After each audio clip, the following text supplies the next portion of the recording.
Brent crude futures had gained 85 cents to $83.53 a barrel by 07:33 GMT.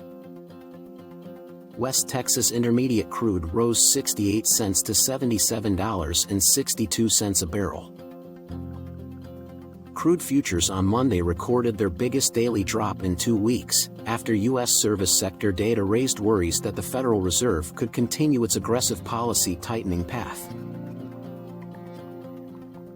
The Group of Seven set a top price of $60 a barrel on Russian crude, aiming to limit Moscow's ability to finance its war in Ukraine. But Russia has said it will not abide by the measure even if it has to cut production.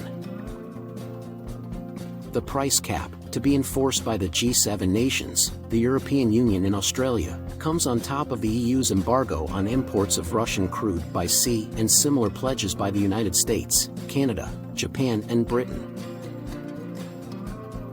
While the market weighs the impact of sanctions on Russian supply, it was also watching a traffic jam of oil tankers off the coast of Turkey on Monday, with Ankara insisting on new proof of insurance for all vessels. The threat of losing protection and indemnity insurance will limit Russia's access to the tanker market, reducing crude exports to 2.4 million barrels per day, 500,000 BPD lower than levels seen before Russia invaded Ukraine in late February this year, said analysts from Rystad Energy in a note. In China, more cities are easing COVID-19 related curbs, prompting optimism for increased demand in the world's top oil importer. The country is set to announce a further relaxation of some of the world's toughest COVID curbs as early as Wednesday, sources said. Business and manufacturing activity in China, the world's second-largest economy, have been hit this year by strict measures to rein in the spread of the coronavirus. But the oil price gains could prove fragile, as it would take time to confirm a sustained recovery in Chinese consumption, as well as the supply impact of Russian sanctions. Saudi Arabia, the world's top oil exporter, cut the January official selling price for its flagship Arab light crude for Asian buyers to a 10-month low.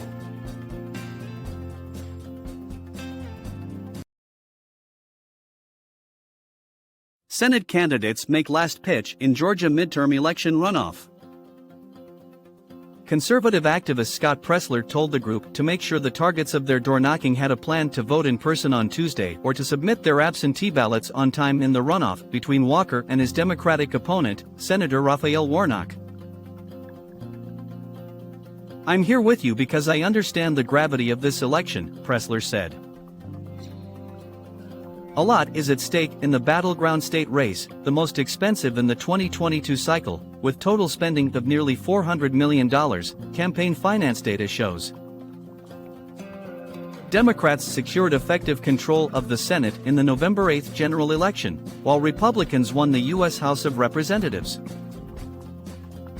A Warnock victory would give his party an outright majority of 51 seats in the upper chamber and a measure of sway over committees and judicial appointments. A Walker win would boost Republicans' chances of blocking President Joe Biden's agenda.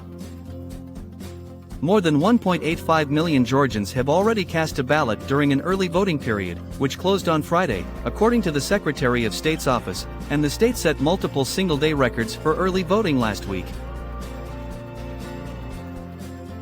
The early vote is expected to have leaned Democratic, political experts from both parties say, meaning the Walker campaign goes into Tuesday with a sizable deficit. Republicans, however, tend to vote in bigger numbers on Election Day.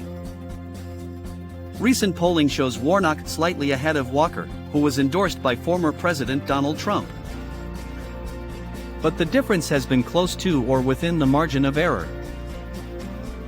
The person that wins this election is the person with the best ground game and the best efforts to turn out their base once again, said Republican strategist Julianne Thompson. "It is going to be a nail-biter."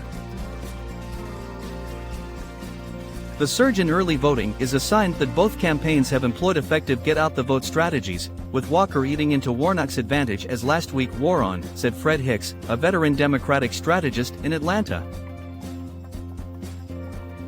Hicks estimates that Warnock has a cushion going into Tuesday of about 130,000 votes, based on his analysis on turnout by voters who participated in this year's primaries. It is not an insurmountable lead, Hicks said, noting that while Warnock edged past Walker in the November 8 election by 49.44% to 48.49%, Walker won Election Day by some 220,000 votes. Senator Warnock cannot have that happen again and win, Hicks said. The Senate runoff is the second in Georgia in 2 years. Warnock, a pastor at Ebenezer Baptist Church, the Atlanta church civil rights leader Martin Luther King Jr. led, first won his seat in a runoff in January 2021. To excite the base, Warnock last week solicited help from the likes of singer-songwriter Dave Matthews, who joined a rally, and former President Barack Obama, who sought to paint Walker as unfit for office in a speech that went viral. Walker appeared at a campaign rally with Republican Governor Brian Kemp, a popular figure in the state who easily won re-election last month. Kemp, who kept his distance during the general election, has also lent his campaign infrastructure to Walker, providing an operational boost. Trump, in contrast, has not appeared with the football icon in Georgia after several Republicans warned his presence could turn off moderates, including in the crucial Atlanta suburbs. Walker's campaign has been plagued by accusations that he abused girlfriends in the past and paid for their abortions, undercutting his anti-abortion stance. Recently, he has faced allegations that he maintains his primary residence in Texas, not Georgia. Walker has denied the charges. In a CNN poll of 1,886 registered voters released on Friday, Warnock lead Walker by 4 percentage points, 52% to 48%. A poll released on Thursday by Emerson College and The Hill also showed Warnock ahead, by 2 percentage points. Warnock has held a clear financial advantage, with money pouring in from super PACs and out-of-state supporters. During the runoff election, outside groups have spent more than $43 million on advertisements and other expenses in support of Warnock or in opposition to Walker, according to campaign finance data compiled by Open Secrets, a nonprofit that tracks money in politics. That compares to the $28 million spent in support of Walker or opposition to Warnock. The spending differential is evident to Republican strategist Brian Robinson, who said every time he uses Google or YouTube he sees ads supporting Warnock, while his wife, a staunch Republican, has received mail about abortion rights. They have enough to go beyond just turning out their base, he said of Democrats. They have enough money to try and persuade people.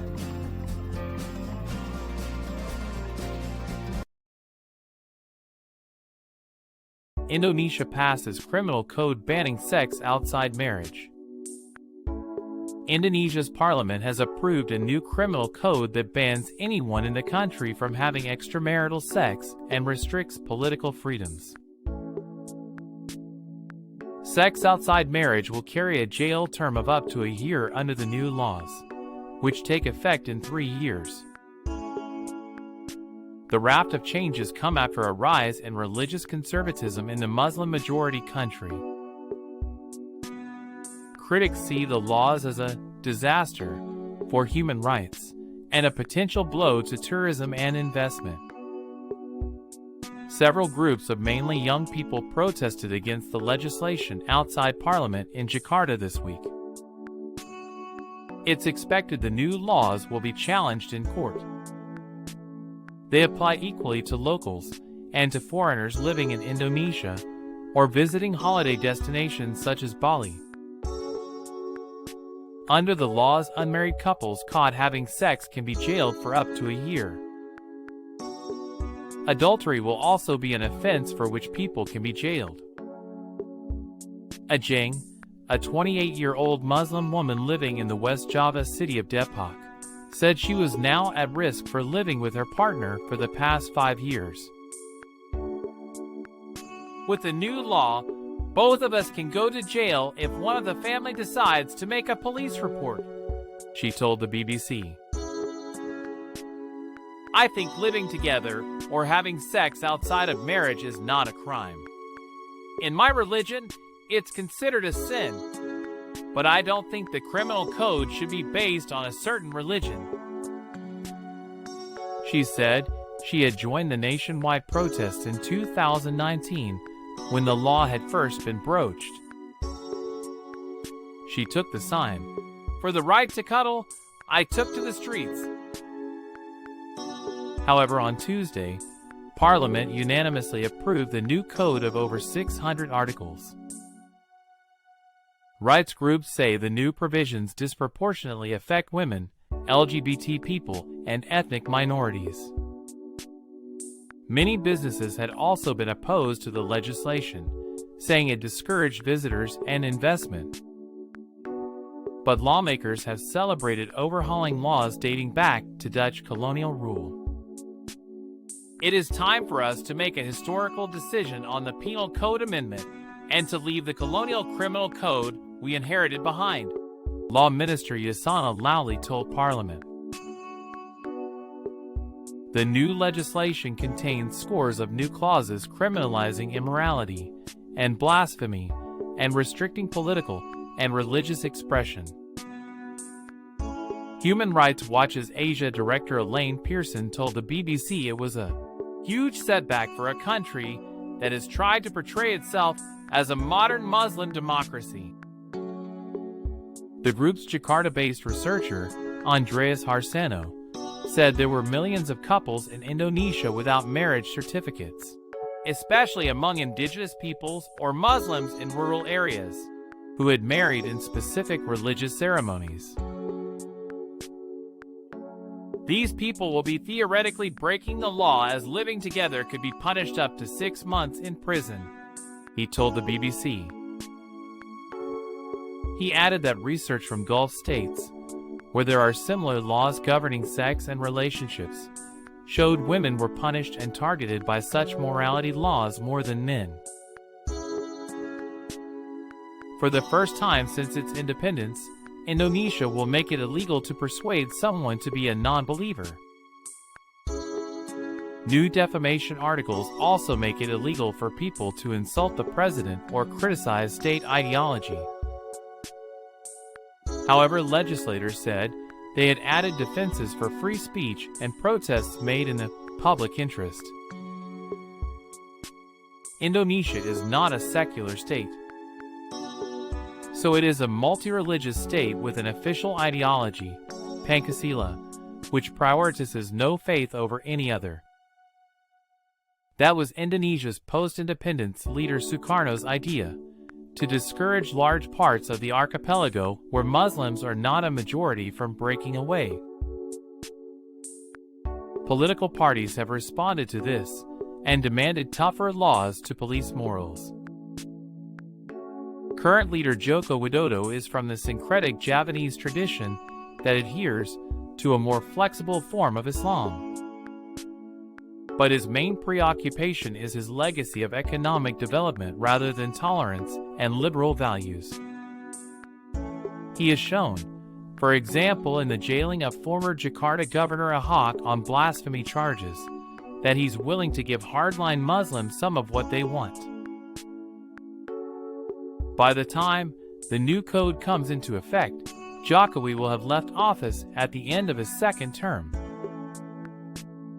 Since Indonesia's democratic transition in 1998, strict religion-based laws on sex and relationships have been introduced in some parts of the country of 267 million people. The province of Aceh already enforces strict Islamic law and has punished people for gambling, drinking alcohol, and meeting members of the opposite sex. Many Islamic civil groups in Indonesia have been pushing for more influence in shaping public policy in recent years.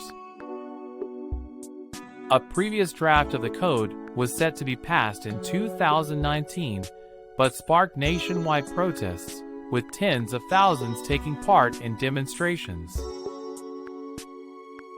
Many, including students, took to the streets and there were clashes with police in Jakarta.